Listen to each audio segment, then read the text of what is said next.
everybody. Welcome to ACS 103 Interpersonal Communication.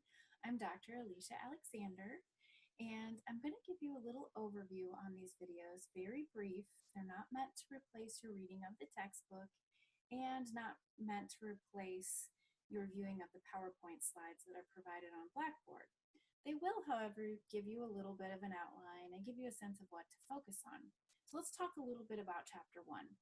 The objectives of Chapter 1 are to introduce interpersonal communication, to define communication, to compare and contrast three different models of communication, to identify the important needs and goals that interpersonal communication fulfills, to describe major issues and key elements related to the study of interpersonal communication. So let's dig in. What is communication? The message is the basic unit of communication. We exchange messages during interactions with others, and contexts shape how we create and interpret messages. And messages are conveyed through a variety of channels and media. The linear communication model is the most basic and describes the components necessary for communication to occur. The interactive communication model gets a little more complicated and adds feedback and fields of experience. The transactional communication model presents the notion that communication participants collaboratively create meaning. So what's interpersonal communication? Well, dyadic communication allows us to distinguish interpersonal communication, communication with others, from intrapersonal communication, communication with yourself. Interpersonal communication changes and is changed by participants' emotions, thoughts, behavior, and relationships. Interpersonal communication is characterized by four principles. It has content and relationship information. It can be intentional or unintentional.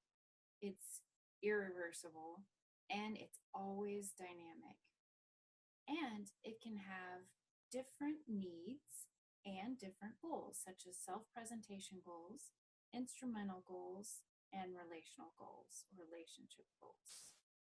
So what is interpersonal communication competence? Interpersonal communication competence means communicating with others in ways that are appropriate, effective, and ethical.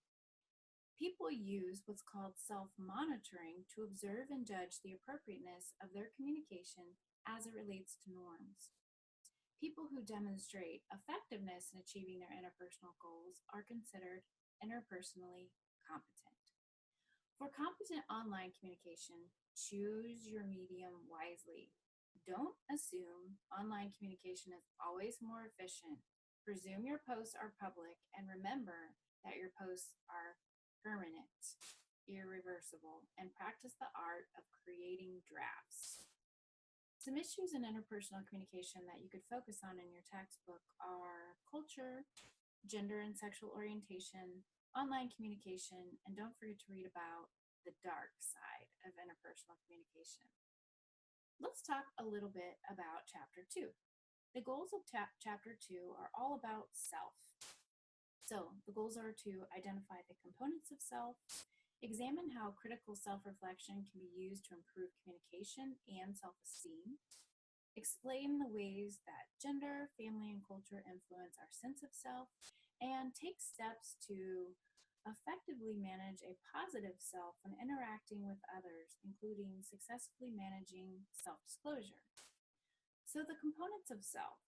The root source of all interpersonal communication is the self, which is an evolving composite of self-awareness, self-concept, and self-esteem. We make sense of ourselves and our communication by comparing our behaviors with those of others, and especially those of others who we admire. Social comparison says that there's a pronounced impact on our sense of self when the people whom we're comparing ourselves are those who we admire. Our self-concept is defined in part through our looking glass self. When we have a clearly defined, consistent, and enduring sense of self, we possess self-concept clarity. It's challenging, though, to have positive self-esteem while living in a culture that's dominated by images of perfection. So, self discrepancy theory explains the link between the standards and our feelings about ourselves and the way we can overcome low self esteem. There are several sources of self. When our families teach us gender lessons, they also create emotional bonds with us that form the foundation of various attachment styles. These include secure, preoccupied, dismissive, and fearful attachment. Many of us identify with more than one culture and can be thrust into situations in which we must choose one primary cultural allegiance.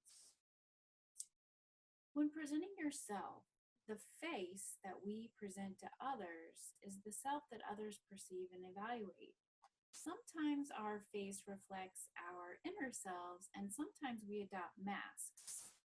Information posted about you online is deemed to have higher warranting value about yourself than what you actually post directly.